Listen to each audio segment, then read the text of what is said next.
What happens when the world's two superpowers get on the phone to talk about one of the most dangerous flashpoints on Earth? Well, we just found out. And let me tell you, hey everyone, welcome back to the channel. We break down the biggest global news stories in a way that actually makes sense. No jargon, no fluff, just the facts you need to know. Today, we're talking about a phone call that could shape the future of US-China relations and potentially determine whether Taiwan stays peaceful or becomes the center of the next major international crisis. So let's dive in. Alright, here's what happened. For the first time since November, Chinese President Xi Jinping and US President Donald Trump got on the phone. And according to China's official readout of the conversation, Xi didn't mince words. He warned Trump to be prudent. That's diplomatic speak for be very, very careful about supplying weapons to Taiwan. Now, let me read you the exact language from China's foreign ministry, because the wording here matters. President Xi emphasized that the Taiwan question is the most important issue in China-US relations. China must safeguard its own sovereignty and territorial integrity, and will never allow Taiwan to be separated. The U.S. must handle the issue of arms sales to Taiwan with prudence. Translation: Xi is drawing a red line. Taiwan is non-negotiable for Beijing, and selling weapons to the island? That's stepping on that line. But here's where it gets interesting. Just hours after this call, Taiwan's President Lai Ching-te came out swinging with his own statement. He told reporters that ties with the United States are, and I quote, rock solid. He doubled down, saying, the Taiwan-US relationship is rock solid, and all cooperation projects will continue uninterrupted. So you've got Xi telling Trump to back off, and Taiwan's leader essentially saying, we're not going anywhere, and neither is America. Talk about a geopolitical standoff. Okay, let's pause for a second and talk about why this matters so much. If you're not super familiar with the Taiwan situation, here's the quick version. Taiwan is a self-ruled democracy. It has its own government, its own military, its own elections. Basically, it functions like an independent country. But here's the catch. China doesn't see it that way. Beijing considers Taiwan a part of Chinese territory. In fact, the Chinese government has repeatedly said it will take Taiwan back, by force if necessary. They view any country that supports Taiwan as interfering in China's internal affairs. Now, the United States doesn't officially recognize Taiwan as an independent country. Officially, Washington has what's called a one China policy, which acknowledges Beijing's position that there's only one China. But, and this is a big but, the U.S. is also Taiwan's strongest unofficial ally and biggest arms supplier. So the U.S. is walking this incredibly delicate tightrope. Officially, we're on board with one China. Unofficially, we're selling billions of dollars in weapons to Taiwan to help it defend itself. And that brings us to the elephant in the room. In December, the U.S. State Department announced the largest arms sales package to Taiwan ever. We're talking over $11.1 billion worth of military equipment. Missiles, artillery systems, drones, the works. Now, this package still has to be approved by Congress, but if it goes through, it would be a massive boost to Taiwan's defense capabilities. Unsurprisingly, Beijing was not happy.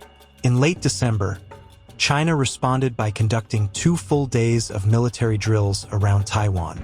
We're talking Air Force, Navy, missile units, the whole show.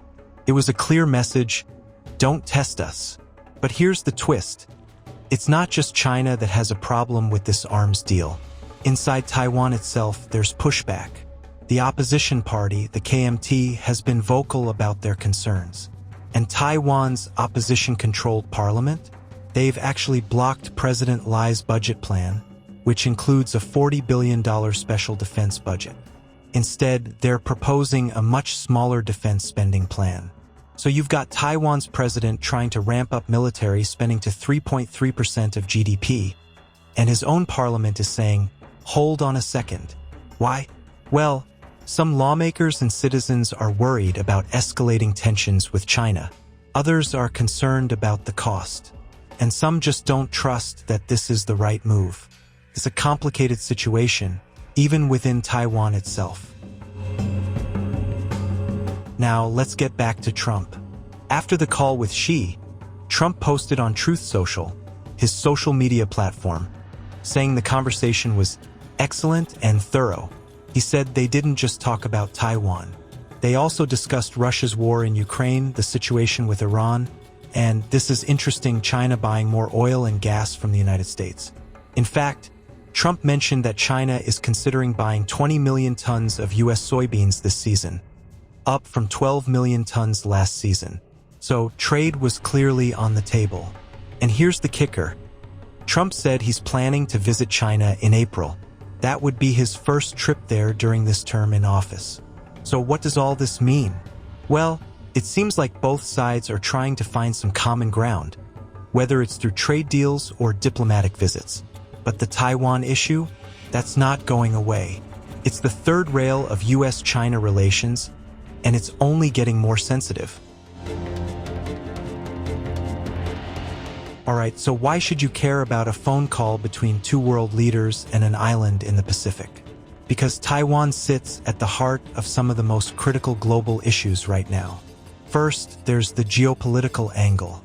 If China were to move on Taiwan militarily, it could drag the U.S. into a direct conflict with a nuclear-armed superpower. That's not hyperbole, that's a real possibility that military strategists and policymakers lose sleep over. Second, there's the economic angle. Taiwan produces the majority of the world's advanced semiconductors, the tiny chips that power everything from your smartphone to your car to military systems. If Taiwan's chip industry gets disrupted, the global economy feels it. And third, there's the bigger question of international order. If China takes Taiwan by force and the world does nothing, what message does that send? Does it embolden other authoritarian regimes to act aggressively? Does it weaken the credibility of democracies? These aren't just abstract concerns. They have real-world consequences. And that's why this phone call and the arms sales and the military drills and the political pushback all matter. So here's where we stand. Xi Jinping told Trump to tread carefully on Taiwan. Taiwan's president said the U.S. relationship is rock solid. The largest arms sale in history is on the table, but it's facing resistance both in Washington and in Taipei. And meanwhile, Trump and Xi are trying to balance competition with cooperation, talking trade deals and state visits while also staring each other down over one of the world's most sensitive issues. What happens next? Honestly, it's hard to say. But one thing is clear, the Taiwan question isn't going away. And how the US and China handle it in the coming months could define global politics for years to come. So keep your eyes on this story. It's not over, not by a long shot. Alright, that's it for today's video. If you found this breakdown helpful, do me a favor and hit that like button. It really helps the channel grow.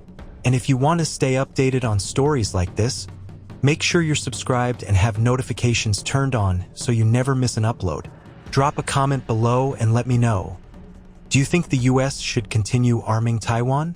Or is it too risky given the tensions with China? I'd love to hear your thoughts. Thanks for watching, and I'll see you in the next one.